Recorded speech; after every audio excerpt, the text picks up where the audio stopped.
Today we're diving into something pretty fascinating, the idea that a tradition that's thousands of years old might just hold a powerful, effective framework for one of our biggest modern challenges, our mental wellness. And that's a really good question, isn't it? With all our incredible modern advancements, is it possible that a key to a healthier mind has been sitting there, waiting for us this whole time? Let's take a look at this ancient user guide for the mind and see what it has to offer. So, the central idea we're digging into here is that Buddhism is more than just a religion or a philosophy.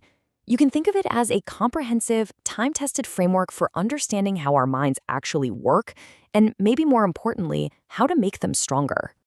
And that right there, that's the crucial distinction. We're not talking about abstract beliefs. This is laid out as a practical, systematic approach to mental health and healing, a genuine operating manual for our own consciousness.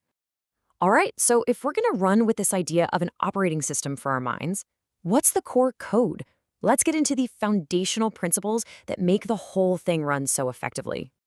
Well, the entire framework kicks off with a process that looks a whole lot like a doctor's diagnosis. It's called the Four Noble Truths. First, it identifies the symptom, that universal feeling of stress and dissatisfaction we all experience. Then, it pinpoints the cause, our own patterns of craving and attachment. But then, and this is the hopeful part, it gives a prognosis. You know what? It's actually possible to find relief. And finally, there's a clear prescription, a practical path you can follow to get there. And what is that prescription? It's known as the Noble Eightfold Path. This is the how-to guide, the practical, step-by-step toolkit for actually putting that cure into practice in our day-to-day lives. It's all about cultivating wisdom, ethical living, and mental discipline. And the support system doesn't stop there. There are other core principles that bolster this path, like really understanding the nature of impermanence, developing that crucial present moment awareness through mindfulness, and actively cultivating positive emotions like compassion and loving kindness. Now, this is where things get really interesting.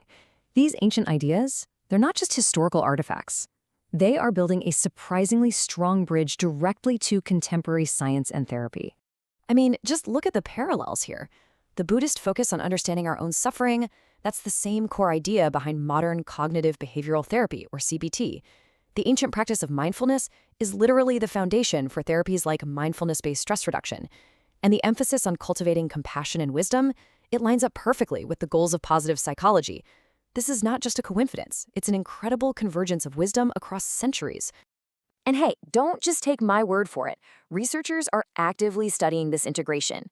They're creating models that confirm a clear compatibility, and more importantly, they're showing that there is huge potential for effective, real-world application right here, right now.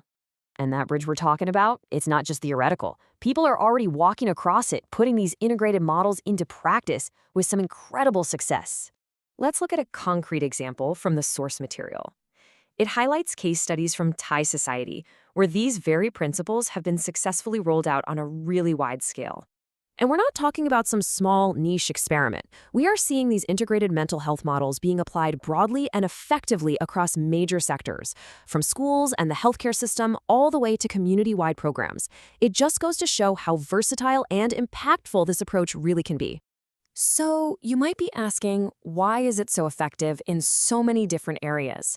Well, a huge part of the answer is that it's a truly holistic system. It goes way beyond just managing our thoughts and feelings. You see, it addresses four interconnected dimensions of our lives.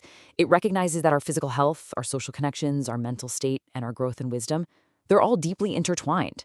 You can't really address one without considering all the others. And I think this gets us to the ultimate takeaway. This isn't just a reactive approach for when things go wrong. It's a proactive path toward developing genuine mental strength, lasting stability, and a profound sense of peace that can weather the storms of life. So as we wrap this up, it all comes back to a more personal question, doesn't it? In our own search for well-being, just imagine what potential we could unlock if we decided to seriously engage with this time-tested operating manual for the mind.